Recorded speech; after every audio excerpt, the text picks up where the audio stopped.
नमस्कार साथियों, मैं हूं अक्षय और आप सभी लोग देखना शुरू कर चुके हैं सेव राइट्स।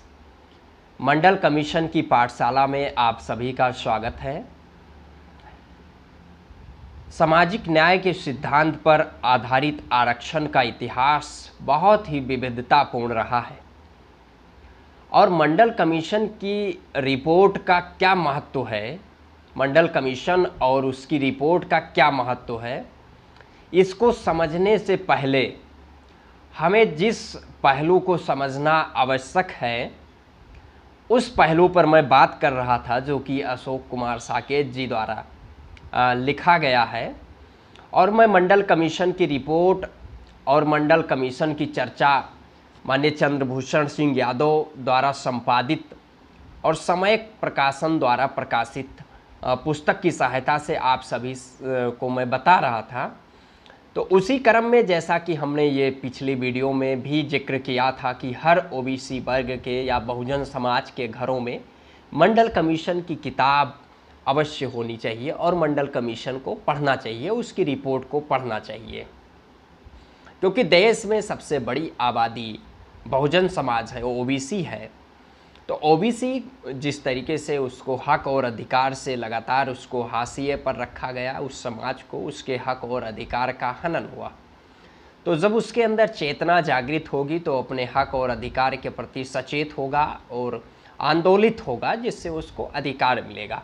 चलिए मैं बात करता हूँ मंडल कमीशन के महत्व को समझने से पहले मैं आगे मंडल कमीशन की सिफारिशें और मंडल कमीशन का क्या महत्व है, मैं बहुत ही विस्तार पूर्वक मंडल कमीशन पर चर्चा करना चाहता हूं।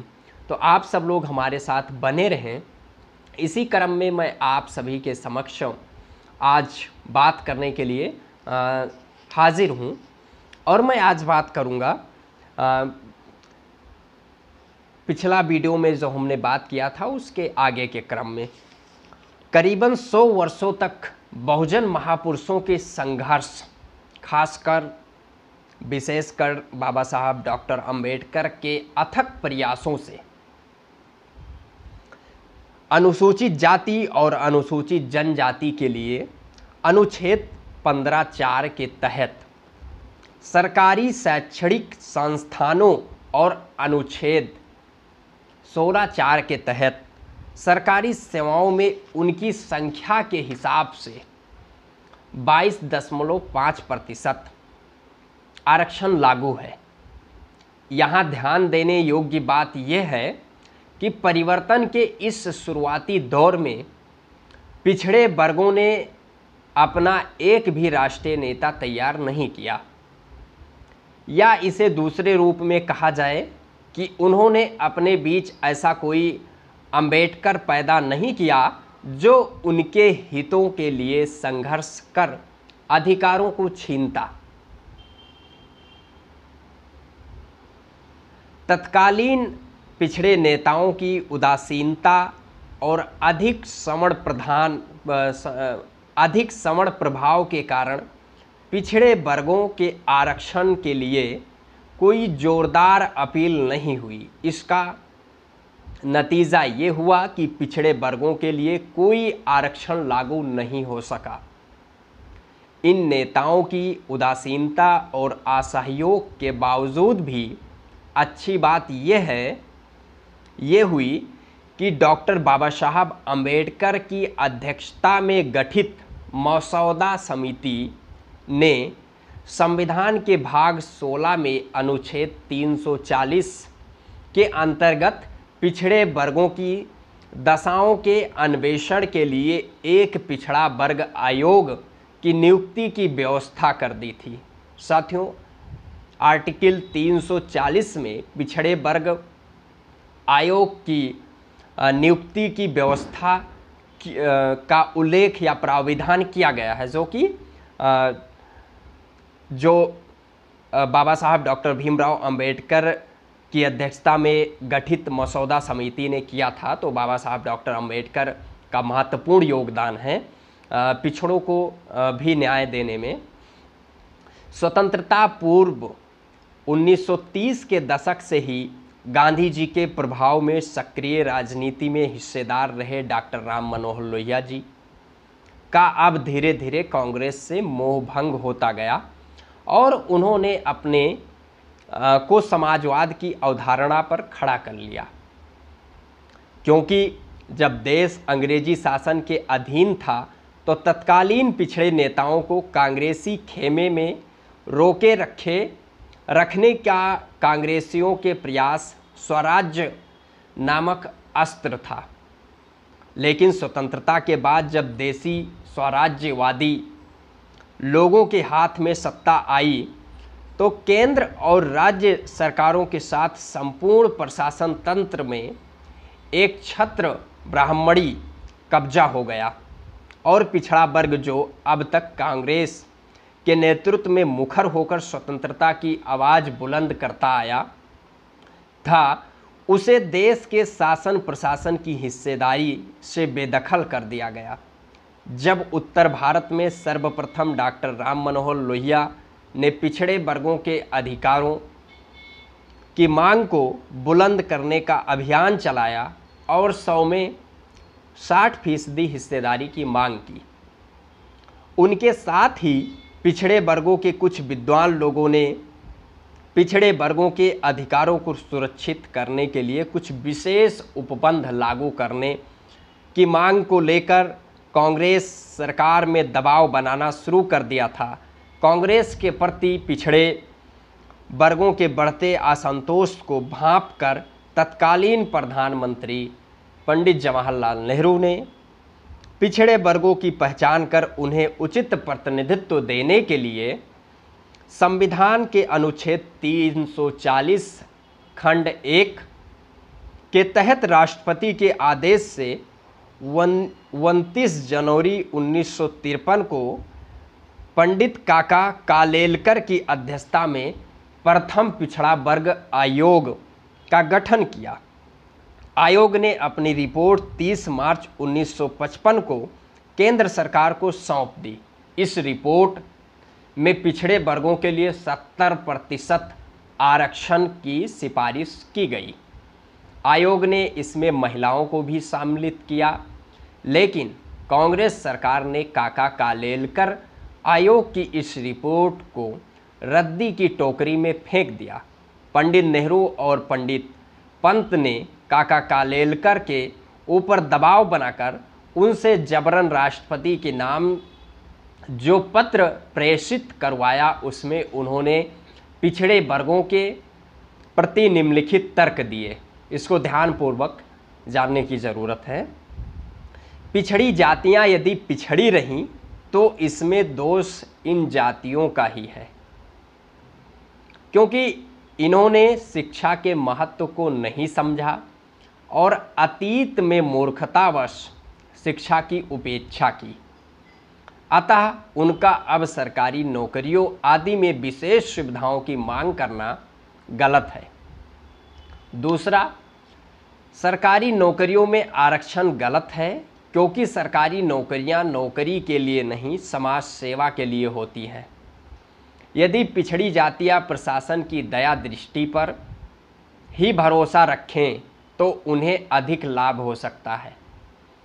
जाति के आधार पर पिछड़ेपन, नेक्स्ट है तीसरा, जाति के आधार पर पिछड़ेपन की शिनाख्त करने से जाति व्यवस्था अस्थायी तौर पर बनी रहेगी और सुविधाएं उन जातियों के कुछ लोगों को ही मिलेंगी, असली ज़रूरतमंदों तक सुविधाएं नहीं पहुंचेंगी।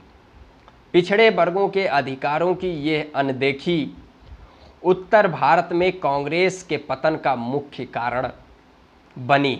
1960 के दशक में मुख्य रूप से रामस्वरूप वर्मा, बिहार के लैलीन के नाम से प्रसिद्ध शहीद जगदेव प्रसाद कुशवाहा, कर्पूरी ठाकुर और पेरियार ललई सिंह यादव ने पिछड़े वर्गों में सामाजिक जागरूकता पैदा कर उन्हें अपने अधिकारों के प्रति आंदोलित करने का काम किया। शहीद जगदेव प्रसाद कुशवाहा जी ने पिछड़ों में जोश भरते हुए सन 1972 में नारा दिया, 10 का शासन 90 पर नहीं चलेगा, नहीं चलेगा। 100 में 90 शोषित हैं, 90 भाग हमारा है। धन धरती और राजपाट में 90 भाग हमारा है। यही वजह थी कि पिछड़े वर्गों में राजनीतिक चेतना पैदा हुई और 1970 के दशक से भारत की राजनीति में अस्थिरता का दौर शुरू हुआ। इसके साथ ही पिछड़े वर्गों के नेताओं ने अब राजनीति में अपनी जड़ें जमानी शुरू कर दी। देश भर में हो रहे कांग्रेस सरकार विरोधी आंदोलनों से खिसियाई तत्कालीन प्रधानमंत्री इंदिरा गांधी ने 25 जून 1975 को आपातकाल की घोषणा कर दी, जो 1977 तक प्रभावी रही। आपातकाल हटने के बाद 1977 में हुए लोकसभा चुनाव में कांग्रेस पार्टी का सुपड़ा साफ हो गया और स्वतंत्रता के बाद 40 वर्षों बाद 24 मार्च 1977 को जनता पार्टी के मोरारजी देसाई पहले गैर कांग्रेसी प्रधानमंत्री बने। उनके कार्यकाल में पिछड़े वर्गों के आरक्षण की मांग एक बार फिर से तेज हो गई। 9 मार्च 1978 को माननीय राम अवधेश सिंह जी ने मुंगेरी लाल आयोग और काका कालेलकर आयोग की सिफारिशों को लागू कराने के लिए पटना के गांधी मैदान में हुंकार भरी थी। 10 मार्च 1978 से उन्होंने जेल भरो आंदोलन शुरू कर दिया था। इन आंदोलनों से जनता पार्टी की सरकार में दिनों दिन दबाव बढ़ता जा रहा था। तब 20 दिसंबर 1978 को तत्कालीन प्रधानमंत्री मोरारजी देसाई द्वारा काका कालेलकर आयोग को पुराना करार देते हुए बिहार निवासी माननीय बिंदेश्वरी प्रसाद मंडल की अध्यक्षता में दूसरे पिछड़े वर्ग आयोग के गठन की घोषणा करनी पड़ी। 1 जनवरी 1979 से मंडल आयोग ने अपना कार्य शुरू किया। अपने कार्य के दौरान आयोग ने कई विपरीत परिस्थितियों का सामना करते हुए 21 महीने में अपना कार्य पूरा कर लिया। तब तक केंद्र में फिर से सरकार बदल चुकी थी और अब फिर एक बार इंदिरा गांधी जी प्रधानमंत्री थीं। मंडल आयोग ने 12 दिसंबर 1980 को इंदिरा गांधी की सरकार को अपनी रिपोर्ट सौंप दी थी। आयोग ने अपनी रिपोर्ट में कुल 3743 जातियों को पिछड़ी जातियों के रूप में पहचान की, जिनकी जनसंख्या भारत की कुल आबादी 52% से अधिक मानी जाती है। आयोग ने पिछड़े वर्गों की सामाजिक शैक्षणिक उन्नति के लिए सरकारी सेवाओं और शैक्षणिक संस्थानों में 27% आरक्षण की सिफारिश की थी। साथ ही उनकी आर्थिक उन्नति के लिए भी सरकार की ओर से महत्वपूर्ण कदम उठाने के लिए लगभग 17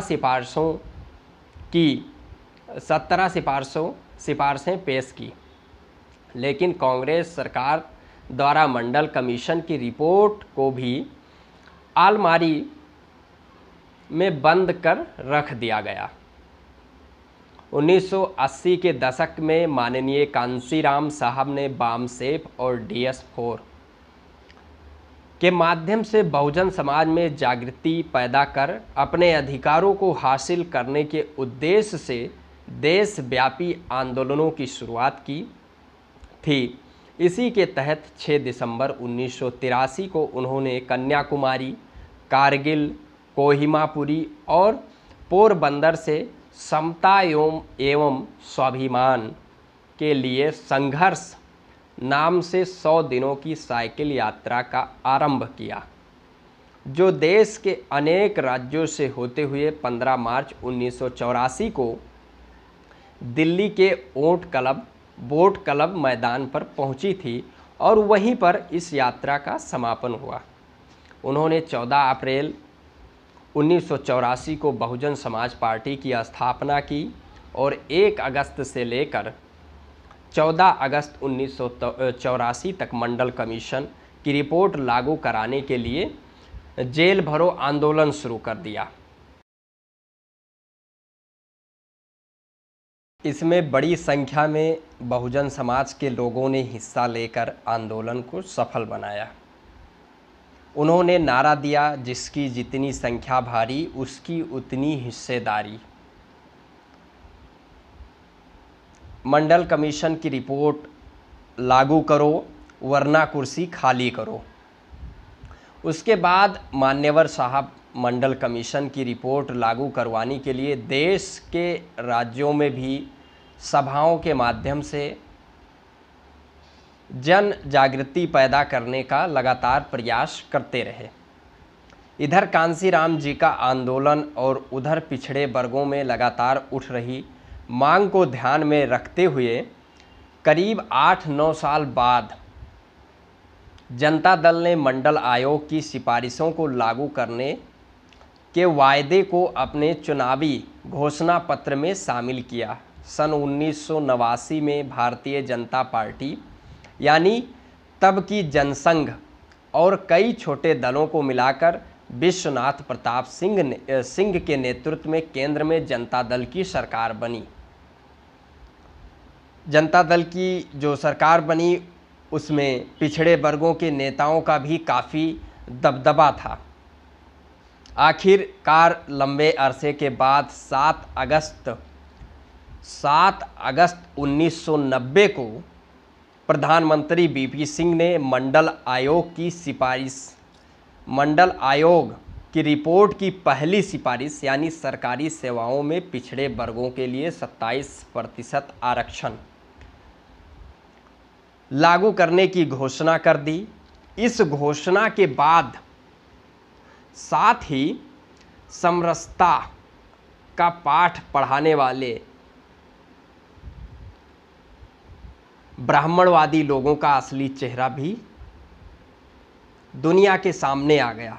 सरकार की इस घोषणा के खिलाफ सबसे पहले देश के प्रतिष्ठित दिल्ली विश्वविद्यालय के सवर्ण छात्रों ने प्रदर्शन किया, जिसमें एक ब्राह्मण छात्र ने अपने ऊपर पेट्रोल डालकर आग लगा ली।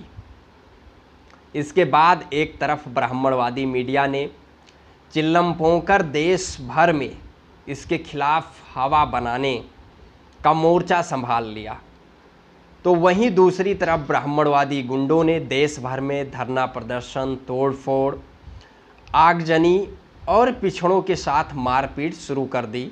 14 अगस्त 1990 को अखिल भारतीय आरक्षण विरोधी मोर्चा के अध्यक्ष उज्ज्वल सिंह ने पिछड़े वर्गों की आरक्षण प्रणाली के खिलाफ सुप्रीम कोर्ट में याचिका दायर कर दी। इधर सवर्ण मंडल कमीशन की रिपोर्ट के खिलाफ विरोध कर रहे थे, उधर भारतीय जनता पार्टी ने लाल कृष्ण आडवाणी के नेतृत्व में 25 सितंबर 1990 को पिछड़ों को दिग्भ्रमित कर मंडल की जगह कमंडल थमाने के उद्देश्य से सोमनाथ से लेकर अयोध्या तक रथ यात्रा की शुरुआत की। भारतीय जनता पार्टी के इस षड्यंत्र का मुकाबला करने के लिए माननीय शरद यादव और माननीय लालू यादव जी सामने आए और मंडल को रोकने के लिए प्रयासरत रामरथ यात्रा के जवाब में शरद जी ने लालू जी के सहयोग से 25 अगस्त 1992 को बीपी मंडल जी के गांव से लेकर उत्तर प्रदेश होते हुए दिल्ली के बोट क्लब तक मंडल रथ यात्रा शुरू कर दी, जो 7 नवंबर 1992 को दिल्ली पहुंची थी और बोट क्लब में इसके स्वागत में ज़बरदस्त सम्मेलन संपन्न हुआ था। उधर लालू जी ने बिहार में एडवाणी की राम रथ यात्रा को रोककर एडवाणी जी को जेल में डाल दिया। 17 जनवरी 1991 को केंद्र सरकार ने पिछड़े वर्गों की सूची जारी कर दी। बाद में भारतीय जनता पार्टी के अंदरूनी दबाव के कारण बीपी सिंह ने इस्तीफा दे दिया। उनके बाद 4 महीने तक चंद्रशेखर प्रधानमंत्री रहे। इसके बाद मध्यावधि चुनाव की घोषणा हो गई। 21 मई 1991 को राजीव गांधी की मौत के बाद सहानुभूति प्राप्त कर 21 जून 1991 में कांग्रेस फिर से सत्ता में आई और नरसिंह राव प्रधानमंत्री बने। 25 सितंबर 1991 को नरसिंह राव सरकार ने सामाजिक शैक्षणिक रूप से पिछड़े वर्गों की पहचान तो की, लेकिन इस आरक्षण को लटकाए रखने के उद्देश्य से संविधान की मूल भावना और सुप्रीम कोर्ट द्वारा राज्य सरकारों के आरक्षण संबंधी अन्य मामलों में तय सीमा 50% के खिलाफ जाकर आरक्षण की सीमा को बढ़ाकर 59.5% तक करने का फैसला लिया। इसमें ऊंची जातियों के अति पिछड़ों को भी आरक्षण देने का प्रावधान किया गया। 1 अक्टूबर 1991 को सुप्रीम कोर्ट ने केंद्र सरकार के आरक्षण के आर्थिक आधार पर ब्यौरा मांगा। 30 अक्टूबर 1991 को मंडल कमीशन की सिफारिशों के खिलाफ सुनवाई कर सुप्रीम कोर्ट की संविधान पीठ ने ये मामला 9 न्यायाधीशों की पीठ को सौंप दिया। 16 नवंबर 1992 को सुप्रीम कोर्ट ने अपने ऐतिहासिक फैसले में सरकार द्वारा मंडल कमीशन की सिफारिशों को लागू करने के फैसलों को वैध ठहराया। साथ ही आरक्षण की अधिकतम सीमा 50% रखने और पिछड़ी जातियों के उच्च तबके यानी क्रीमी लेयर जो होता है को इस सुविधा से अलग रखने का निर्देश दिया। सुप्रीम कोर्ट के इस फैसले के बाद केंद्र सरकार ने 8 सितंबर 1993 को पिछड़े वर्गों को सरकारी सेवाओं में 27% आरक्षण देने की अधिसूचना जारी की। इस प्रकार कांसीराम जी पिछड़े वर्गों के, शरद यादव, चंद्रजीत यादव, राम अवधेश सिंह और लालू प्रसाद यादव आदि नेताओं द्वारा कठिन संघर्ष के बाद मंडल कमीशन की पहली सिफारिश लागू हो गई। 22 मई 2004 को कांग्रेस के नेतृत्व में बनी संयुक्त प्रगतिशील गठबंधन सरकार में मनमोहन सिंह प्रधानमंत्री और अर्जुन सिंह मानव संसाधन विकास मंत्री बनाए गए। 22 मई 2004 अर्जुन सिंह ने 2006 में उच्च शिक्षण संस्थानों में पिछड़े वर्गों के आरक्षण का मुद्दा उठाया। इसके बाद कांग्रेसी नेताओं द्वारा उनकी आलोचना शुरू कर दी गई। खबरें तो यहाँ तक भी आई कि अब उन्हें कांग्रेस पार्टी से हटाया जा सकता है। तमाम जदोजहद के बाद केंद्रीय मंत्रिमंडल ने उच्च शिक्षण संस्थानों में अनुसूचित जाति, अनुसूचित जनजाति और अन्य पिछड़े वर्गों के लिए आरक्षण से संबंधित विधेयक के मसौदे को मंजूरी दे दी।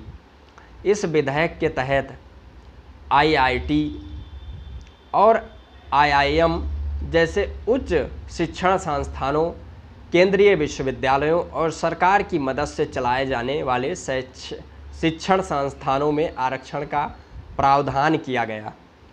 25 अगस्त 2007 को अर्जुन सिंह ने लोकसभा में इस विधेयक को पेश किया। इस तरह विधेयक संसद में बहुमत के साथ पारित हो गया। पिछड़े वर्गों के लिए इस आरक्षण की मात्रा भी 27% ही तय की गई।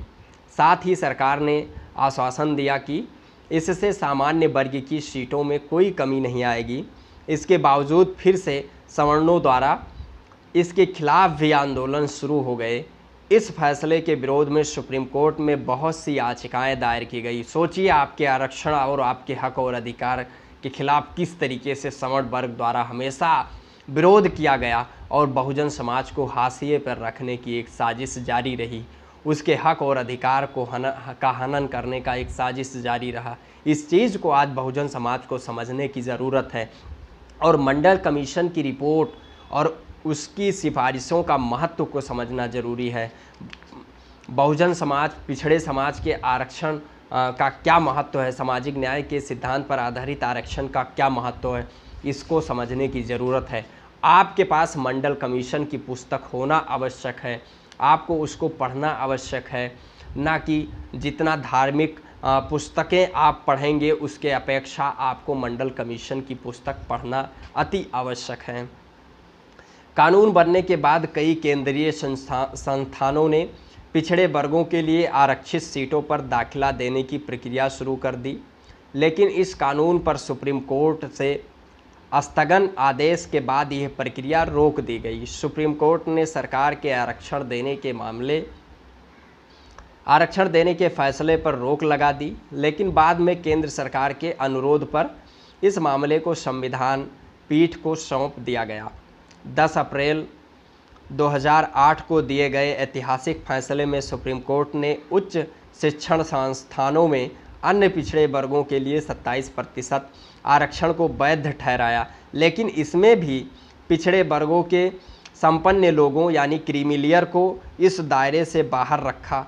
5 न्यायाधीशों की संविधान पीठ ने अपने अहम फैसले में कहा कि IIT, IIM और एम्स जैसे केंद्रीय उच्च शिक्षण संस्थानों में अन्य पिछड़े वर्गों को आरक्षण देने के सरकार के फैसले से संविधान का उल्लंघन नहीं होता है।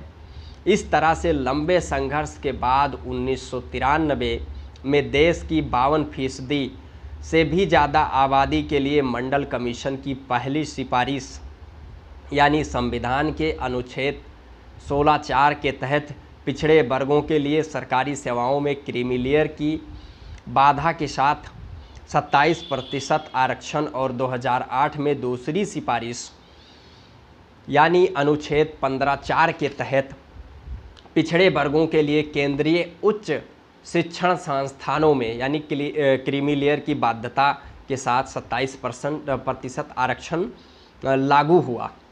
मंडल कमीशन ने अपनी रिपोर्ट में पिछड़े वर्गों के सामाजिक, शैक्षणिक और आर्थिक उन्नति के लिए करीब 19 सिफारिशें पेश की थीं, लेकिन 2 सिफारिशें के अलावा उसकी अन्य सिफारिशों की तरफ 1980 से आज तक यानी 39 वर्षों बाद भी कोई ध्यान आकर्षित नहीं किया गया। मंडल कमीशन की मात्र 2 सिफारिशें लागू हुई हैं। आज भी पिछड़ा समाज सो रहा है, मरा हुआ समाज है, उसके अंदर चेतना नहीं है कि अपने हक और अधिकार को लेकर आंदोलित हो। RSS द्वारा षड्यंत्र का शिकार हो रहा है, एक जाति के प्रति नफरत कर रहा है। यादव को कुर्मी से लड़ रहा है, कुर्मी यादव से लड़ रहा है, मौर्य लड़ रहा है। इसी तरीके से विभिन्न जातियों में बटा OBC समाज आपस में ही लड़ने में व्यस्त है। देश में इस बात से स्वतंत्रता से लेकर अब तक केंद्र की सत्ता में काबिज रहे ब्राह्मणवादी मानसिकता के लोगों का देश की आधे से अधिक पिछड़ी आबादी के प्रति दूषित मानसिकता का पता चलता है। देश में सदियों तक शोषित रहे पिछड़े वर्गों की उन्नति के लिए मंडल कमीशन की अन्य सिफारिशों को लागू करने के बजाय पिछड़े वर्गों की आंख में धूल झोंकने वाले फर्जी पिछड़ा नरेंद्र दामोदर दास मोदी के नेतृत्व वाली तत्कालीन भाजपा सरकार ने अपने बहुमत का नाजायज़ फ़ायदा उठाकर अभी हाल ही में यानी जनवरी 2019 में संविधान की जो सामाजिक और शैक्षणिक मूल भावना और सुप्रीम कोर्ट की तय सीमा 50% को दरकिनार कर सवर्णों के लिए आर्थिक आधार पर 10% आरक्षण का प्रावधान लागू किया है। लेकिन दुखद बात यह है कि बाबा साहेब के अथक प्रयासों से बने भारत का संविधान की मूल भावना के खिलाफ जब यह संशोधन किया गया तो इसका पुरजोर विरोध करने की बजाय बहुजन समाज के तत्कालीन नेताओं ने भी इन ब्राह्मणवादी षड्यंत्रकारियों के सामने अपनी दुम हिलाते हुए न सिर्फ इस संशोधन बिल का समर्थन किया बल्कि कईयों ने तो इस सवर्ण आरक्षण की सीमा को 15 से 20% तक बढ़ाने की भी सिफारिश की है। इन घटनाक्रमों से ये बात साबित हो जाती है कि देश में जब भी दलितों, पिछड़ों और आदिवासियों के हक अधिकार मुहैया कराने की बात शुरू होती है, देश के ब्राह्मणवादी लोग न सिर्फ उस मांग का पुरजोर विरोध करते हैं बल्कि अपनी जान की बाजी लगाकर भी उसे हर हाल में रोकने का प्रयास में जुट जाते हैं। वहीं दूसरी ओर बहुजन समाज के ज़्यादातर लोग अपने छीने गए हक अधिकार हासिल करने के लिए संघर्ष करने की बजाय उदासीनतापूर्ण रवैया अपनाए रहते हैं। यही कारण है कि ब्राह्मणवादी लोग हर बार षड्यंत्र कर हमारी जायज़ मांग को भी नाजायज़ बनाने का कुत्सित प्रयास करते हैं और अपनी नाजायज़ मांग को भी जायज़ बताकर उसे कानून अमली जामा पहना देते हैं। ऐसे में विशेषकर पिछड़े वर्गों को मंडल कमीशन क्या है, मंडल कमीशन क्यों गठित किया गया, इसके सिफारिशें क्या थीं आदि जानकारी होना बहुत ज़रूरी है। लेकिन पिछड़े वर्गों में से कुछ पढ़े लिखे लोगों को छोड़कर ज़्यादातर आबादी आज भी इस महत्वपूर्ण आयोग और उसकी सिफारिशों से अनजान है। इस अज्ञानता के दो कारण हो सकते हैं। पहला, अपने इन महत्वपूर्ण संवैधानिक अधिकारों के प्रति उदासीनता और जानकारी की कमी। दूसरा, मंडल कमीशन रिपोर्ट की मूल प्रति का अंग्रेजी भाषा में मुद्रित होना। चूँकि अभी भी हमारी ज़्यादातर आबादी अंग्रेजी भाषा से अनजान है, इसीलिए अंग्रेजी भाषा में मुद्रित कोई भी रिपोर्ट, सरकारी अधिसूचना या साहित्य ज़्यादातर लोगों की पहुंच और समझ से दूर ही होती है। पहली समस्या का समाधान तो स्वप्रयत्न से ही होगा और दूसरी समस्या का समाधान करने के लिए बहुजन समाज के कुछ जागरूक लेखक, पत्रकार, प्रकाशन आदि ने अंग्रेजी अंशों का हिंदी भाषा में अनुवाद कर समाज को सटीक जानकारी उपलब्ध कराने का बेड़ा उठाया है। मंडल कमीशन की पहली सिफारिश लागू होने के समय से आरक्षण समर्थक संघर्ष समिति तथा अन्य मंडल समर्थक आंदोलनों में अपने छात्र जीवन काल से ही मुखर रहे माननीय चंद्रभूषण सिंह यादव जी ने मंडल कमीशन से संबंधित इस पूरे घटनाक्रम को न सिर्फ साक्षात देखा है, बल्कि इसके लिए कई आंदोलन करते हुए उन्होंने कई बार ब्राह्मणवादी गुंडों और पुलिसिया कार्रवाई को भी झेला है। ऐसे में भला उनसे बेहतर मंडल कमीशन के बारे में और कौन सही सटीक जानकारी उपलब्ध करा सकता है। माननीय चंद्रभूषण सिंह यादव जी द्वारा प्रकाशित, संपादित और सामयिक प्रकाशन नई दिल्ली द्वारा प्रकाशित पुस्तक इसी क्रम में एक प्रयास है, जो निश्चित रूप से हिंदी भाषी लोगों के लिए मंडल कमीशन और उनकी सिफारिशों और उसके महत्व को समझने में लाभकारी सिद्ध होगी। साथियों, मैं आगे बहुत ही विस्तार पूर्वक मंडल कमीशन की सिफारिशों पे, उसकी भूमिका पे मैं चर्चा करूंगा। तब तक आप लोग हमारे साथ बने रहें।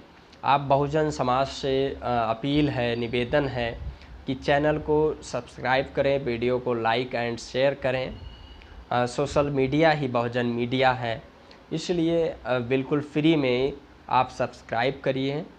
एक दूसरे को सोशल मीडिया के माध्यम से मजबूत करिए।